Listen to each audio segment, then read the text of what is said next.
Shalom, wanita Deborah, wanitanya Allah. Mari kita siapkan hati kita untuk beribadah saat ini. Sebelumnya kita akan mengangkat sebuah pujian, peganglah tanganku Roh Kudus.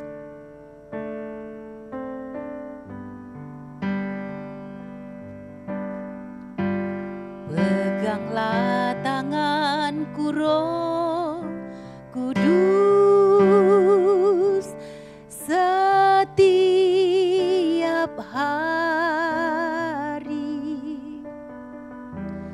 ku tak dapat jalan sendiri tanpa Roh-Mu. Bawalah diriku kepada segala kebenaran, agar ku tidak tersesat mengikuti jalan-Mu. Kita akan berdoa. Tuhan, terima kasih buat waktu ini kami akan mendengarkan firman-Mu. Urapi hamba-Mu Tuhan, sehingga firman ini akan menjadi berkat bagi kami dalam persiapan kami menjalani tahun yang baru ini. Di dalam nama Yesus kami sudah berdoa, haleluya, amin. Shalom ibu-ibu, terima kasih buat waktu ini. Kita akan mendengarkan langsung firman Tuhan yang tertulis di dalam Ulangan 32 ayat yang ke-7, demikian firman Tuhan. Ingatlah kepada zaman dahulu kala. Perhatikanlah tahun-tahun keturunan yang lalu. Tanyakanlah kepada ayahmu, maka ia memberitahukannya kepadamu. Kepada para tua-tuamu, maka mereka mengatakannya kepadamu. Ini merupakan pesan-pesan terakhir Musa kepada generasi kedua bangsa Israel dan menjelang akhir pengembaraan di padang gurun sebelum mereka masuk ke tanah Kanaan, ya. Sebab Musa mencemaskan sejarah suram yang bisa terjadi jika generasi ini tiba di tanah perjanjian. Ini menjadi sebuah kecemasan daripada Musa. Sebab itu dia memberikan pesan-pesan penting. Jadi tujuannya supaya di tanah perjanjian mereka dapat mengalami berkat yang dijanjikan Tuhan. Bagi orang Kristen masa kini pesan ini juga sama pentingnya, ya, dalam meraih berkat di tahun yang baru ini. Nah, bagaimana supaya kita dapat meraih berkat yang dijanjikan Tuhan di tahun yang baru ini? Yang pertama dikatakan tadi, ingatlah. Ini sebuah kata himbauan atau kata perintah. Ya, ingat kepada zaman dahulu kala, ya. Artinya yang pertama adalah supaya kita dapat meraih berkat Tuhan di tahun yang baru ini adalah mengingat perbuatan Tuhan di masa lalu. Ingat kepada zaman dahulu kala dalam 7a ini, yaitu mengenang apa yang pernah terjadi pada zaman dahulu kala, ya. Pada zaman dahulu kala itu meliputi apa saja? Pekerjaan Allah yang sudah berlangsung, yang sudah terjadi di waktu yang lalu, yaitu penciptaan, kemudian memilih Israel jadi umat, melepaskan mereka dari perbudakan Mesir, memberikan Israel kemenangan dan lain-lain. Itu yang sudah Tuhan lakukan, sudah terjadi di waktu yang lampau. Dan Musa mengingatkan umat Israel, ingat itu. Perbuatan-perbuatan besar yang sudah mengeluarkan mereka dari perbudakan. Dan di sana ada campur tangan Allah yang selalu kita ingat, yang harus diingat oleh umat Israel generasi kedua ini. Dengan mengingat perbuatan itu akan membuat kita selalu sadar diri. Begitu juga di tahun yang baru ini, di mana Tuhan sudah membawa kita di tahun yang baru. Perlu diingat apa yang dilakukan Tuhan di tahun yang lalu-lalu. Banyak kesaksian-kesaksian yang kita dengar bagaimana campur tangan Tuhan. Dan itu harus diingat supaya kita selalu sadar diri bahwa bukan karena kekuatan kita, bukan karena upaya kita, bukan karena pasukan Israel memiliki tentara yang besar, tetapi karena Tuhan adalah yang sudah membuat mereka bisa keluar dari Mesir, keluar dari perhambaan. Begitu juga kita di tahun yang baru ini, kita perlu selalu mengingat apa yang sudah Tuhan lakukan kepada kita. Itu untuk selalu mengingat supaya kita mawas diri, supaya kita sadar diri. Bukan karena kekuatan kita menghadapi tahun ini, tapi karena pertolongan yang luar biasa dari Tuhan. Dan juga di sini dikatakan bahwa Allah itu menetapkan hari-hari peringatan yang bersejarah. Jadi bangsa Israel itu disuruh mengingat karena di masa yang lalu itu karena perbuatan-perbuatan ajaib Tuhan, mereka memiliki hari-hari peringatan yang bersejarah, yaitu Memorial Day, ya. Mereka harus waktu mereka keluar dari Israel itu mereka akan mengadakan Paskah. Ada Sabat, ada Pondok Daud, itu merupakan hari-hari penting mereka supaya beribadah. Nah di tahun ini juga kita mengingat perbuatan Allah di zaman yang lampau itu supaya kita tetap selalu memiliki waktu untuk beribadah kepada Tuhan, ya. Dan juga Allah memerintahkan untuk membuat benda-benda peringatan supaya mengingat kasih karunia Tuhan. Jadi contohnya ketika mereka ditolong Tuhan, mereka mendirikan batu atau tugu sebagai peringatan. Supaya mereka tidak melupakan Tuhan, ya. Nah, pesan ini adalah manusia itu mudah lupa, ya. Manusia itu gampang sekali lupa apa yang sudah dilakukan, kebaikan-kebaikan Tuhan. Maka dibuat sebuah peringatan untuk mengingat yang dilakukan Tuhan di waktu yang lampau.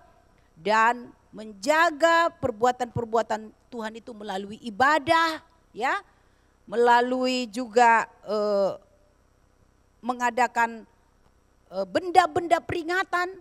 Tujuannya itu supaya mereka tidak melupakan Tuhan, ya. Nah, bagaimana kita?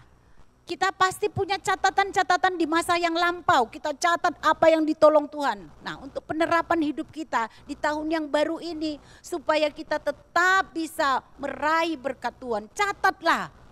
Coba buka catatan kita di waktu yang lalu. Bagaimana di situ kita membuat resolusi-resolusi kita. Ada yang tercapai. Mungkin doa-doa kita ada yang terkabul, ada yang belum. Dan sampai hari ini di tahun yang baru ini perlu kita mempunyai catatan-catatan supaya kita tidak melupakan Tuhan. Dan yang kedua dikatakan adalah bagaimana supaya kita meraih berkat di tahun yang baru. Dikatakan perhatikan tahun-tahun keturunan. Ya, memperhatikan tokoh-tokoh yang jadi teladan. Ini bagian 7B. Perhatikan tahun-tahun generasi yang lalu menunjukkan titik tertentu atau tahun yang lebih spesifik apa yang dilakukan Allah di masa yang lalu untuk keturunan-keturunan atau angkatan atau generasi tertentu yang bisa menjadi teladan. Salah satunya adalah Abraham. Perlu diingat imannya, perlu diperhatikan imannya. Musa perlu diperhatikan kesabarannya. Yosua dan Kaleb perlu diperhatikan kesetiaannya. Nah, pesan ya supaya kita memperhatikan keteladanan hamba-hamba Tuhan senior yang dapat menginspirasi kita. Ya. Saya punya orang-orang tua rohani yang sampai saat ini saya selalu terinspirasi dengan mereka, ya. Dan mari kita di tahun yang baru ini, buatlah tahun-tahun hidup kita menjadi teladan agar itu dapat kita wariskan kepada generasi kita. Ya, jadi mengingat orang-orang tertentu, tokoh-tokoh dalam Alkitab, khususnya kita di masa kini gereja Tuhan, ingat apa yang sudah Tuhan lakukan dalam hidup kita. Itu perlu menginspirasi kehidupan kita supaya ketika kita di tahun ini akan menghadapi masalah, menghadapi tekanan, menghadapi tantangan ketika kita mengingat iman mereka, ketika kita mengingat kesetiaan mereka, ketika kita mengingat totalitas mereka dalam pelayanan, itu akan membuat kita terus bersemangat dalam melayani Tuhan.